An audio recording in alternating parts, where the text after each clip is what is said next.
شکایت کرتا ہے کہ اس کے ساتھ زیادتی ہوئی ہے جی اس کو جو ہے نا پوری طریقے سے انویسٹیگیٹ کرنا چاہیے، اور جو بھی زیادتی کر رہا ہو، کسی پارٹی سے تعلق رکھتا ہو، کوئی بھی فرد ہو، اس کے خلاف قانونی کارروائی ہونی چاہیے۔ رائٹ سر، ہمیں پروگرام میں جوائن کر رہے ہیں رضا صاحب۔ بیرسٹر سیف کسی تعارف کے محتاج نہیں ہیں۔ بہت بہت شکریہ بیرسٹر صاحب آپ کی قیمتی وقت کے لیے۔ بیرسٹر سیف، کیا P T I is history now? یہ آزاد امیدوار ہم دیکھ رہے ہیں ایک دن قتل ہو رہے ہیں، کبھی ایک بندہ اغوا ہو رہا ہے، اگلے دن نون لیگ کو جوائن کر رہا ہے، بڑا پریشر ہے اس وقت آزاد امیدواروں کے اوپر۔ کیا بچ پائیں گے یہ آزاد امیدوار سر؟ بیرسٹر صاحب جی دیکھیں، جو الیکشن سے پہلے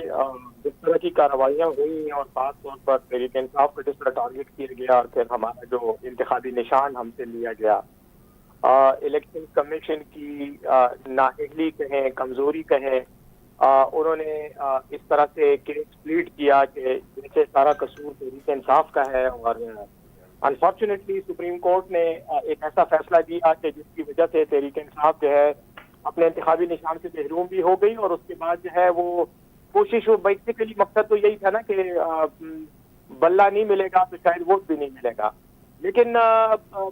ارادہ ہی یہی تھا کہ ہمیں اسمبلیوں میں ہماری ریپرزنٹیشن کو کمزور کیا جائے، لیکن اللہ کا کرم ہوا، پاکستانی عوام نے اس کے باوجود بھی تحریک انصاف کے حمایت یافتہ آزاد امیدواروں پر اعتماد کیا۔ تو اب آخری حربے کے طور پہ یہی ہے کہ جو لوگ آزاد منتخب ہوئے ہیں ان کو کسی نہ کسی طرح سے پریشرائز کر کے تحریک انصاف کی حمایت کو کمزور کیا جائے۔ تو انفارچونیٹلی اب میں الزام نہیں لگاؤں گا بغیر کسی ثبوت بیرسٹر صاحب، آپ کو معلوم ہے نا کہ عدنان چودھری کو آج قتل کر دیا گیا، جیتے ہوئے امیدوار ہیں وہ پی ٹی آئی کے؟ جی میں ایگزیکٹلی یہی بات کر رہا ہوں، انہی کی طرف آ رہا ہوں کہ بہت ہی افسوسناک واقعہ ہے، لیکن میں ذاتی طور پہ سمجھتا ہوں کہ ہمیں کنکلوژنز پہ فوری طور پہ نہیں پہنچنا چاہیے جب تک ثبوت نہ ہو سکتا ہے کوئی اور وجہ ہو قتل کی، لیکن بہرحال یہ جو لاہور میں ہوا، ہمارا ایک امیدوار جو جیت گیا تھا، بلکہ امیدوار تو نہیں، جو جیت گیا تھا، جس نے بعد میں ایک اور پارٹی کو جوائن کر لیا، اس طرح کی حرکتیں یہ ضمیر فروشی کی بھی آپ کے سامنے آئیں گی، اور ڈھونس اور دھاندلی کی بھی آئیں گی، اور پریشر کی بھی آئیں گی، لیکن میں سمجھتا ہوں کہ this is part of the game, ہم مینٹلی اس کے لیے تیار ہیں اور ہمیں اس سے فرق بھی کوئی نہیں پڑتا۔ اس کی وجہ یہ ہے کہ تحریک انصاف پر عوام نے اعتماد کیا ہے، اور ہمیں خوشی اس بات کی ہے کہ پاکستان کے عوام نے ہمیں مینڈیٹ دیا ہے، انشاءاللہ ہم ان کی توقعات پہ پورا اتریں گے، اور یہ جو گند ہے اگر یہ صاف ہوتا ہے تو ہونے دیں۔ سوری ٹو انٹرپٹ، لیکن سر ہم جانتے ہیں آج بھی ہمارے نگراں وزیر اعظم نے انارکی کا ذکر کیا، اشارہ آپ کی طرف تھا۔ محسن نقوی صاحب کہتے ہیں 9 مئی جیسا ایک اور حملہ کرنا چاہتے ہیں، اشارہ آپ کی طرف تھا۔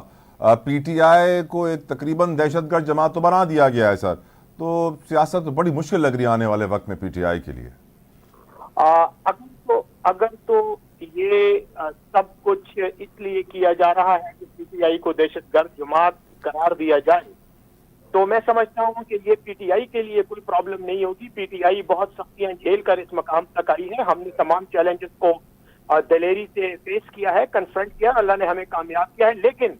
جو لوگ یہ حرکت کرنے والے ہیں یا کرنا چاہتے ہیں، میں سمجھتا ہوں کہ وہ اس ملک کے ساتھ اور اس ملک کے نظام کے ساتھ زیادتی کریں گے۔ یہ روایات جاننا، یہ ریت جاننا اور اس طرح کی غیر جمہوری حرکتیں کر کے کسی پارٹی کو مینڈیٹ کو متاثر کرنا منفی انداز میں سمجھتا ہوں کہ یہ قوم کے ساتھ زیادتی ہوگی، اور جو بھی یہ کر رہے ہیں ان کو یہ پتہ ہونا چاہیے کہ اس سے کوئی فرق نہیں پڑے گا، تحریک انصاف زندہ رہے گی بلکہ اور مضبوط ہو کر سامنے آئے گی۔ رائٹ، ہمارے ساتھ رہے گا بیرسٹر صاحب، ہمارے ساتھ رضا ہارون صاحب بھی موجود ہیں، آپ جیسے میرے خیال سے آپ کے ہم خیال ہیں، انہیں کہوں گا آپ کے پرانے ساتھی بھی ہیں۔ رضا صاحب، اب جو بات بیرسٹر سیف بھی کر رہے ہیں، 2008 سے آپ نے بھی اسی طرف اشارہ کیا، 2008 سے 4 الیکشن ہو گئے سر، 4 بار اس قوم نے ووٹ دے دیا، تبدیلی کوئی نہیں آئی سر، حالات نہ بدلے، کوئی بہتری نہیں آئی، کوئی نظام بہتر نہیں ہوا، کوئی ریزلٹس کا سسٹم بہتر نہیں ہوا، کوئی ایک تھوڑی سی امپروومنٹ بھی آ جاتی تو ہم کہتے ہیں چلے جمہوریت بڑھ رہی ہے، آگے میچور ہو رہی ہے، بہتری کی طرف جا رہی ہے، لیکن ہم مسلسل تنزلی کا شکار ہیں کہ دھاندلی کے بھی نیکسٹ ریکارڈ بنائے جا رہے ہیں۔ تو آپ سر نہیں سمجھتے ہیں کہ ایسی جمہوریت میں سیاست تو ویسٹ آف ٹائم ہوا؟ رضا صاحب نہیں، سیاست ویسٹ آف ٹائم کبھی نہیں ہوتا تھا، لیکن آپ کی بات درست ہے، یہ عوام کا بحیثیت مجموعی نظام کے اوپر اعتماد جو ہے وہ بہت ہی کمزور ہوتا چلا جا رہا ہے، اور یہ بڑی تشویشناک بات ہے کہ جو آئینی ادارے ہمارے ملک کا ایک آئین ہے, صاحب بھائی تو اچھی طرح جانتے ہیں, تو ماشاءاللہ قانون دان ہے کہ ایک آئین ہے, اس آئین میں ہر ادارے کی حدود و قیود اور اس کی ذمہ داریوں کا تعین کر دیا گیا ہے. وہیں ہمارے بنیادی حقوق کا بھی تحفظ فراہم کر دیا گیا ہے. اگر ان حدود و قیود کے اندر رہتے ہوئے ادارے پرفارم کریں گے,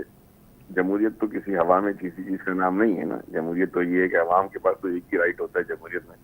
کہ وہ الیکشن میں جا کر کے ووٹ ڈال دے اور اپنے منتخب نمائندوں کو چن لے. اب ہمارا آئین کا جو پریمبل ہے وہ یہ کہتا ہے کہ حاکمیت جو ہے وہ اللہ تعالیٰ کی ہے, اور اللہ تعالیٰ کے بعد جو ہے حاکمیت جو ہے وہ عوام کے منتخب نمائندوں کے ہاتھ میں ہوتی ہے کہ وہ اپنے نمائندے چن کر ان کو حق حاکمیت دیں.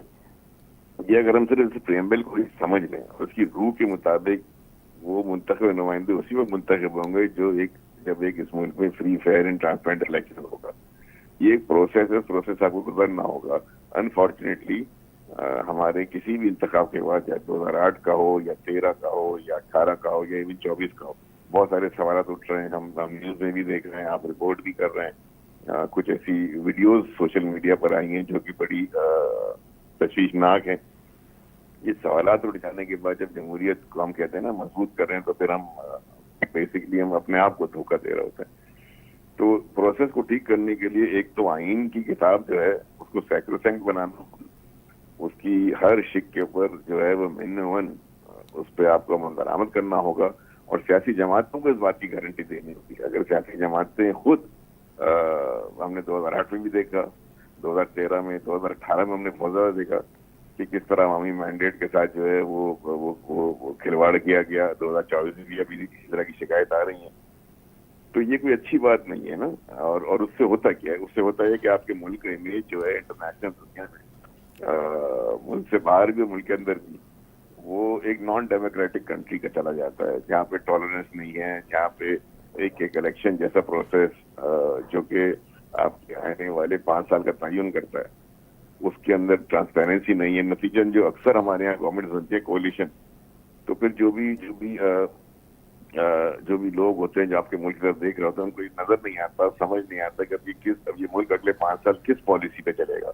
کیونکہ ایک پارٹی کا منشور مختلف ہے, دوسری پارٹی کا منشور مختلف ہے. رضا صاحب, پھر سمجھ نہیں آتا کہ اس آنے والی حکومت کی ڈائریکشن کیا ہوگی. تو اس سے متاثر ہوتی ہے طلعت پولیٹیکل اسٹیبلٹی. اور پولیٹیکل اسٹیبلٹی وہ بنیادی جز ہے, بنیادی فیکٹر ہے اکنامک ڈیولپمنٹ کا.